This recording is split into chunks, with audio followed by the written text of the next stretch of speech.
Hello, everyone. This is Cody Lee of BlackCatBooks.org, author of I the Dragon, Cruel and Beautiful Rabbit Hole, King Dio, Lauren Frey, and the upcoming Mouth of the Dragon. Please look forward to that. So this is Black Cat Books number 3, regarding a book that I have no history with, no knowledge of, something that I've never really heard of before. Honestly, Michael Moorcock's Elric of Melibone, and I had no idea what to expect from this because I'm vaguely familiar with Elric because of Razor Fist's claims that Elric is the Witcher series ripped off the Elric series and stuff like that. Having read Elric, I really don't think that's the case. I don't really see any similarity between Elric and Geralt the Witcher, like other than some superficial similarities, like oh man, white hair, white wolf. Like, that's not.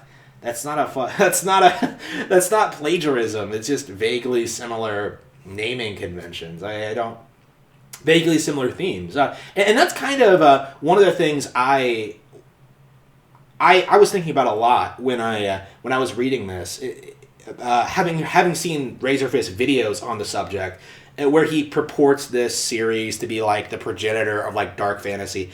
I don't think any single person in history can lay claim to the idea of having created fantasy. You know, like I always see people try to say that like J.K. Rowling ripped off Tolkien, or that this ripped off that, or just this is just a worse version of something else. And really, you can't look at things in that light, because these are ideas that should be reused, retooled, and re-implemented in new, interesting ways. You can't just look at something like Narnia and say like, oh man, it's about kids going to another world.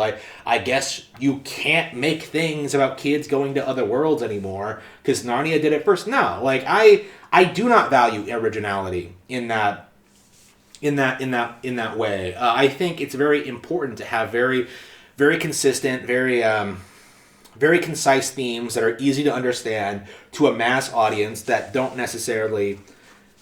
I don't value originality at all. If the story is excellent, if it has interesting ideas and are well executed, I value that way more highly than this idea that something should be wholly original. And reading Elric, I kind of found myself thinking that like this is all stuff I've seen before, with like the emperor who's like conflicted between his ideals and the desires of his people and stuff like that. The love of a woman and like his rivalry with this other guy. Like it's all stuff I've seen before, but I found myself really getting surprisingly into it because it was well executed, and much more importantly, I think, in the case of Elric, it was to the point.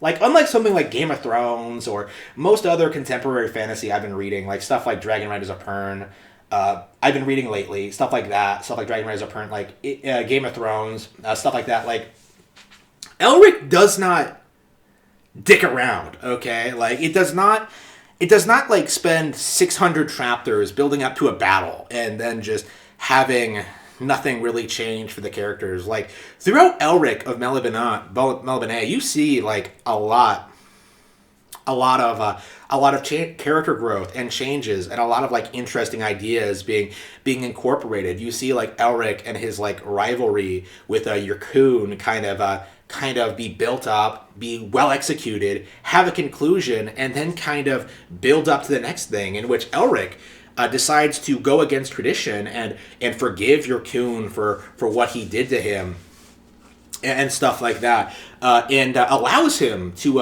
rule as emperor in his stead while he goes around to journey the young kingdoms or whatever. It's one of those things where I'm just like, you know, this has a lot of problems. Like technically, it feels like way too.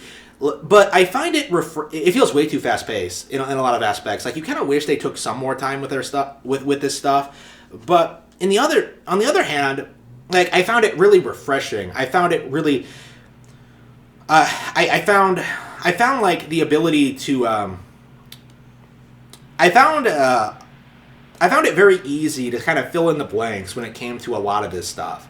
right? Where like you kind of see like your coon confront Elric when they don't really.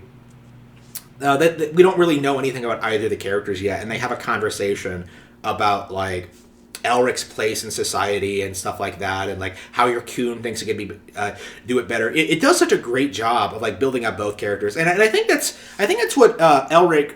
One of the things that has what its appeal is that like it's not so much as telling a story as it is building a mythology. It's like the Superman thing, right? Like it's the Superman formula, where the comic book thing, where like you kind of set the stage, you kind of establish these characters that you can adapt into other stories and other mediums. Because I think Elric is more popular in the comic format. If Razorfist video is any indication, I read a novel thing of it, and I think the novel, I think like the stories came first, and then they were adapted into comics, and like the comics, like some of the comics are very well regarded. I'm kind of a neophyte when it comes to this kind of stuff, so I'm not exactly sure like the exact history of it. Or the chronologically, I'm not even sure if like this was the first story written or whatever. I think there are continuity problems, but like they established the world of Melibone, the characters and like the culture really, really, really well. Like so well, in fact, that I think that I would be very interested in seeing more from it. I think I might actually will try to pick up a comic of it at some point if the adaptation really is better. Probably not right away. I probably do want to read more of these original stories before I do that. But I did really thoroughly enjoy myself in spite of like some technical issues with some of the dialogue, and I think some plot points kind of come out of nowhere. But you do end up really. I did end up really getting into it. I really enjoyed myself with this one.